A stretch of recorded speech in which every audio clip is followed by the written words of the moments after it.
Hello friends, welcome to my channel. আশা করি সবাই খুব ভালো আছেন। আজকে হাজির হয়েছি ভীষণ নরম তুলতুলে একটি পরোটার রেসিপি নিয়ে।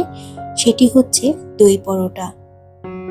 এটি খেতে খুবই সুস্বাদু হয়, আর ভেজ বা নন ভেজ যে কোনো আইটেম দিয়েই আপনারা এটা সার্ভ করতে পারেন। ঠান্ডা হয়ে গেলেও কিন্তু পরোটাটি একইভাবে নরম থাকে। চলুন দেখে নেওয়া যাক এই রেসিপিটি। দই পরোটার জন্য আমি ময়দা নিয়েছি মেজারিং কাপের 2 কাপ। আটা দিয়েও তৈরি করা যায়, তবে ময়দা দিয়ে পরোটাটা বেশি টেস্টি হয় খেতে। এতে আমি দিলাম হাফ চামচের মতো লবণ আর 2 চা চামচের মতো গুঁড়ো করা চিনি। চিনিটাকে আমি গুঁড়ো করে নিয়েছি। এখন সবকিছু খুব ভালোভাবে মিশিয়ে নিচ্ছি। 1 কাপ টক দই খুব ভালোভাবে ফেটিয়ে নিয়েছি। পরিমাপটা এমন হবে যে 2 কাপ ময়দার জন্য টক দই নিতে হবে 1 কাপ। এখন ময়দাতে ফেটানো টক দইটা দিয়ে ভালোভাবে ময়দার সাথে মিশিয়ে নিব। এই পর্যায়ে কোনো রকম তেল বা জল আমি ব্যবহার করব না। টক দই দিয়েই ময়দাটাকে ভালোভাবে মেখে নিচ্ছি।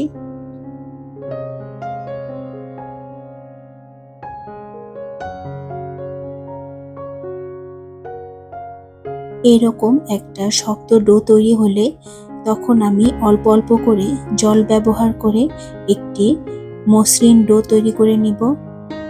ময়দার এই ডোটা খুব বেশি নরম বা খুব বেশি শক্ত হওয়া যাবে না। যত ভালোভাবে মাখা হবে পরোটাটা খেতে ততটাই সুস্বাদু এবং নরম হবে। ভিডিওটি ভালো লাগলে অবশ্যই আমার চ্যানেলটিকে সাবস্ক্রাইব করে আমার পাশে থাকবেন, আর লাইক শেয়ার ও কমেন্টস করবেন। আর নোটিফিকেশন পাওয়ার জন্য অবশ্যই পাশে থাকা বেল বাটনটিকে প্রেস করে দিবেন।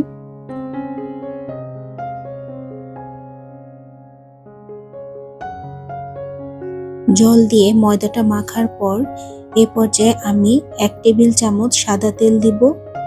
এখন তেল দিয়ে ময়দাটাকে একটু সময় নিয়ে খুব ভালোভাবে মেখে নিতে হবে।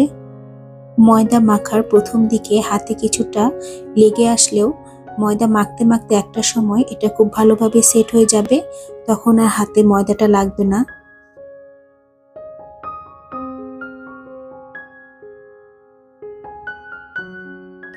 আমি প্রায় 5 থেকে 7 মিনিট ময়দাটাকে খুব ভালোভাবে মেখে নিয়েছি। এর উপর সামান্য পরিমাণ তেল মাখিয়ে নিব, যেন উপরের অংশটা ড্রাই না হয়ে যায়। এই অবস্থায় আমি 15 থেকে 20 মিনিট রেস্টে রেখে দিব।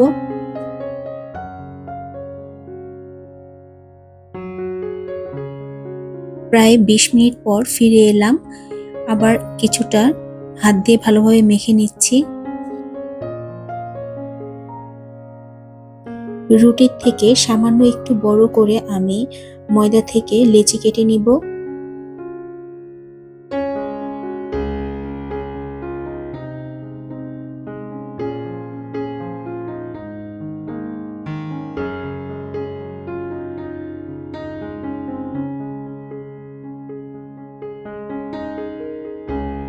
লেচিগুলোকে হাত দিয়ে খুব সুন্দরভাবে এরকম গোলাকার শেপ দিয়ে নিব।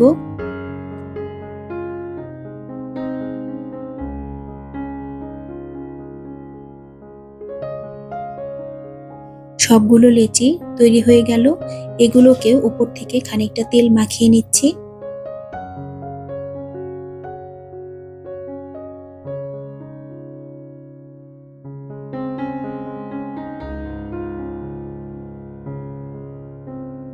এখন আমি লেচিগুলো থেকে একটা একটা করে পরোটা তৈরি করে নিব। আমি তেল দিয়ে পরোটাগুলো বেলে নিচ্ছি। আপনারা ইচ্ছে করলে ময়দা ছিটিয়েও পরোটাগুলো বেলে নিতে পারেন। এই পরোটাগুলো খুব বেশি মোটা হবে না, তবে রুটির থেকে সামান্য পরিমাণ মোটা করে আমি বেলে নিচ্ছি।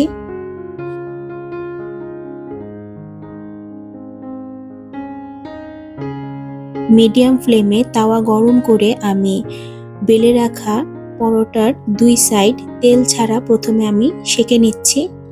চুলোর আঁচটা এক্ষেত্রে বাড়ানো যাবে না, একটু সময় নিয়েই 2 সাইড আমি সেঁকে নিব।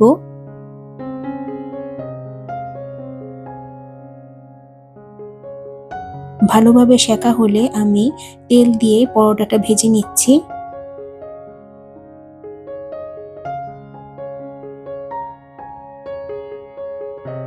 তেল দেওয়ার পর পরোটাটা খুব সুন্দরভাবে ফুলে উঠেছে।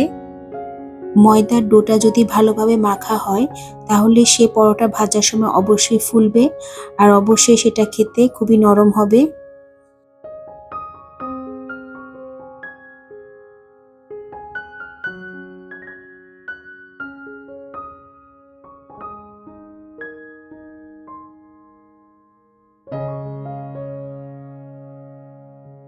দুই সাইড খুব ভালোভাবে ভেজে এখন আমি পরোটাটা উঠিয়ে নিচ্ছি।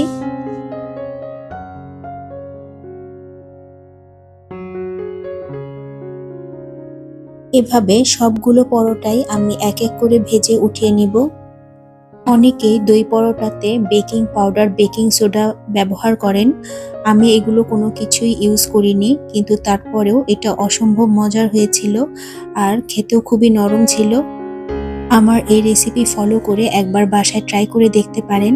সকলেই খেয়ে খুবই প্রশংসা করবে। এক্ষেত্রে আপনারা পরোটা ভাজার সময় তেলের পরিবর্তে ঘি ব্যবহার করতে পারেন।